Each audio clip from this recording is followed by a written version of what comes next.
Mataku yang sudah mulai mengantuk ini, ku coba paksakan.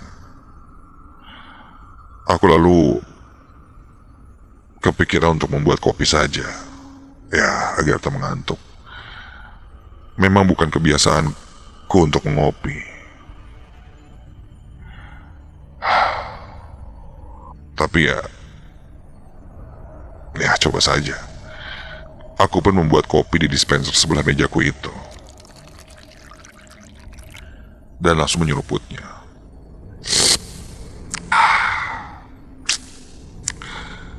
Kopi itu masih panas. Namun cuaca Bandung yang dingin pagi itu membuat kopi itu tidak terlalu terasa panas. Hingga tak berapa lama,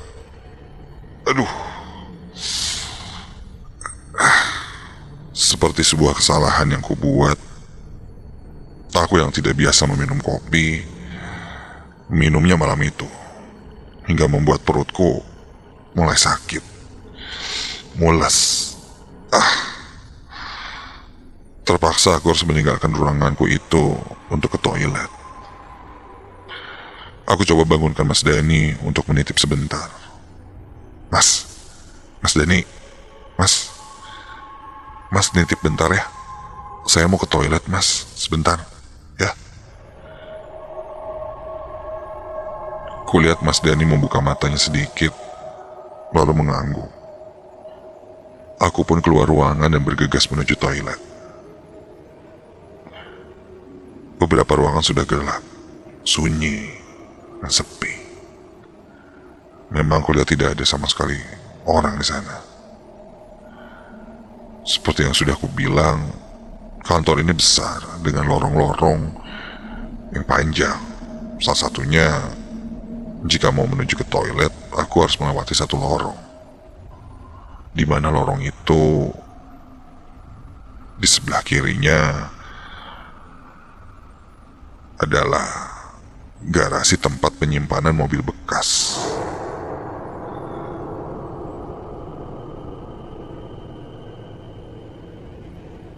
Yang dimaksud mobil bekas bukan mobil yang siap jual lagi, tapi mobil-mobil bekas tabrakan.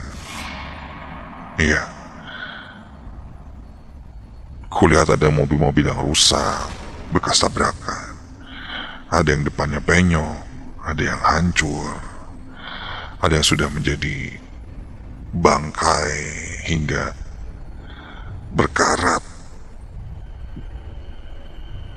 Dan semuanya nampak menyeramkan. Aku tidak habis pikir bagaimana nasibnya orang yang berada di mobil itu. Jika melihat kondisi mobilnya sudah hancur berantakan seperti itu. Aku agak bergidik ngeri ketika lewat sana. Namun aku coba abaikan. Aku jalan terus ke toilet yang memang posisinya ada di sebelah gudang itu, atau garasi itu. Sampailah aku di toilet. Baru saja sampai di toilet, semerbak tercium bau amis. Seperti bau ikan busuk. Aku kira baunya dari tempat sampah di kamar mandi itu. Bau busuk itu membuat rasa sakit perutku hilang. Aku pun buru-buru keluar dari kamar mandi itu karena tak kuat mencium bau busuk yang menyeruak di sana. Namun ketika akan kubuka pintunya, loh, apa nih? Pintunya susah dibuka. Apa sih? Woi.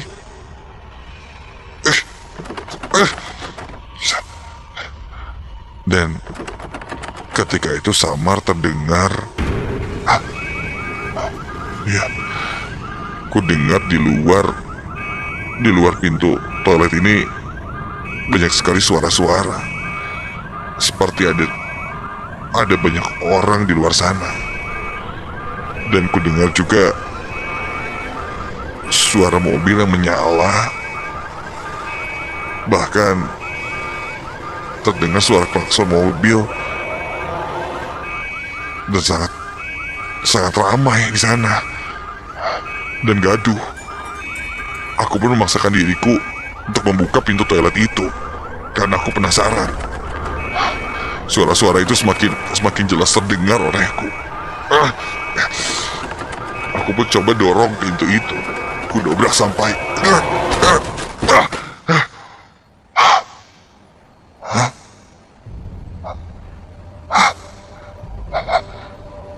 ketika aku berhasil keluar, suara ramai yang kudengar dari dalam toilet tadi seakan hilang ditelan bumi. Kini suasana kembali sangat sepi seperti sebelumnya. Lalu yang kudengar tadi apa?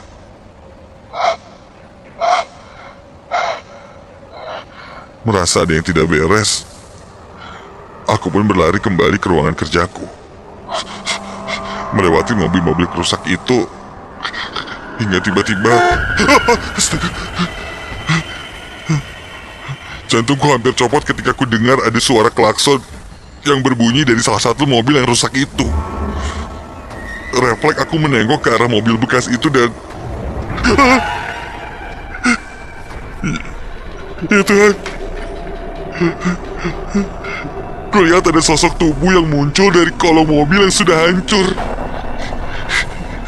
Sosok itu seperti merangkak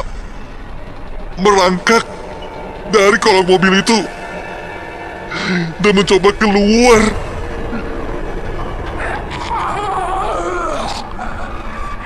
Dan kulihat semakin jelas, sosok itu sosok seorang perempuan dengan bentuk tubuh yang sudah tidak jelas, sudah hancur.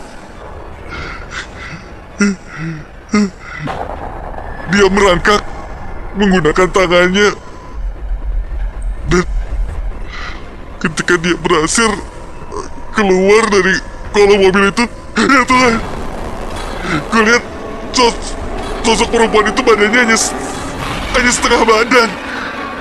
Dia meronta dengan tangannya, merangkak semakin mendekatiku. Wajahnya hancur, namun matanya terlihat masih melotot ke arahku sambil merintih kesakitan. Kakiku lemas dan aku berusaha untuk pergi dari tempat itu. Ketika berlari, kulirik di gudang itu banyak sekali orang-orang. Namun aku tidak berani memastikan sosoknya seperti apa. Namun jelas terdengar suara rintihan orang-orang menangis kesakitan dan meminta tolong. Aku pun langsung kembali ke ruangan, masuk dan menutup pintu sekeras-kerasnya, hingga membuat Mas Dani terbangun kaget. Dia pun kaget melihatku yang panik dan ketakutan. Dan Mas Dani pun menenangkanku. Lalu aku pun menceritakan apa yang ku alami pada Mas Dani. Dan dia bilang memang sudah tidak aneh. Kejadian yang terjadi di lorong itu memang sering.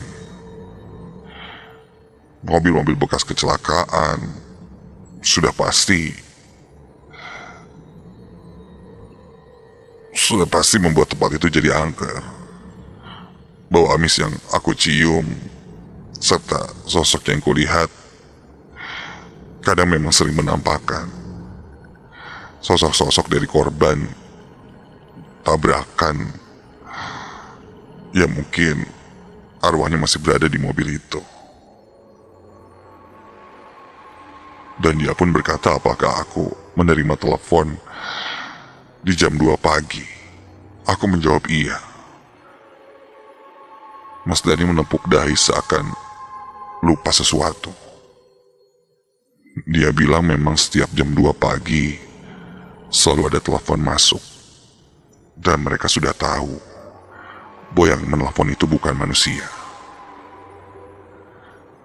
Dan sudah jadi peraturan tidak tertulis untuk tidak mengangkat telepon itu di jam 2 pagi.